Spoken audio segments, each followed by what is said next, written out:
Dryden Pence, and today I'm going to take a few seconds and talk to you about unit investment trust, or UITs for short. We'll cover kind of what are they and why do we use them. So first of all, a unit investment trust is a fixed basket of securities held for a specified period of time. It's a little bit like a mutual fund with a couple of key differences. In a mutual fund, you basically buy into the mutual fund and the fund manager can change around the holdings in the mutual fund and the securities of the mutual fund pretty much kind of as they want to within certain guidelines, but you never really quite know what you own. And you don't find out till later. And sometimes you might buy a mutual fund because you like the top 10 or top 20 holdings, but then you don't realize it's the bottom 30 or 40 or 50 holdings that could be dragging down performance or be things that you don't want. A unit investment trust is fundamentally different in that it's a fixed set of securities. Once it's established, the number of securities really don't change. And it's held for a specified period of time, not forever, but it expires typically, more than 1 year out. So basically they're held for 15, 24 months or more, and so they're very tax efficient. So you're owning a specified basket of stocks for a specified period of time. So that's really important. Now, like a mutual fund, a unit investment trust will have professional selection. They don't have active management because once they're set, they're set. And then you have daily liquidity, which is important, and security diversification. That's important too.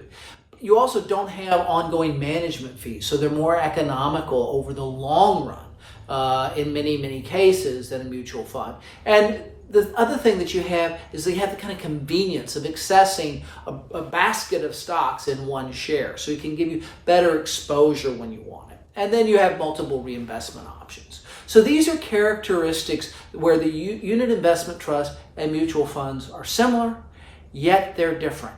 And the differences are important, and that's kind of why we use them. You see, the most clearest expression of an investment idea is owning an individual stock. And everything after that becomes some level of contamination, right? So you go from a stock to a unit investment trust where you can get the privilege of diversification, but you know exactly what's in it. And then you move to an ETF. Well, an ETF usually are very broader. There's a whole lot more holdings in them, and that level of involvement that kind of comes in and out. They really would tend to have sometimes a little more volatility, but the ETF is usually broader spectrum. And then the last form, the most contaminated expression of an investment idea is going to be a mutual fund. You never really know what's in there or not with a great deal of certainty. So we really like the unit investment trust as a way of providing very good diversification around a specific concept or theme. We understand that we're buying in one security multiple positions in stocks, and it's efficient from a tax standpoint, and it's very cost effective.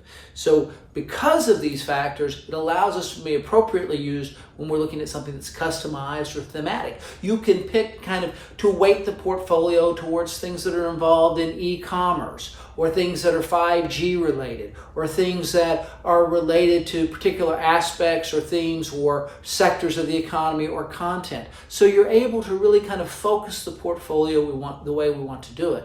And then it's transparent. You know what you own, you know what the weightings are, and you can build the rest of the portfolio around it. So I hope this is helpful in understanding that it's a cost-effective way, a unit investment trust is a cost-effective way to express an investment idea and get that concept in the portfolios in a way that helps long-term. Thank you. I hope you find this helpful.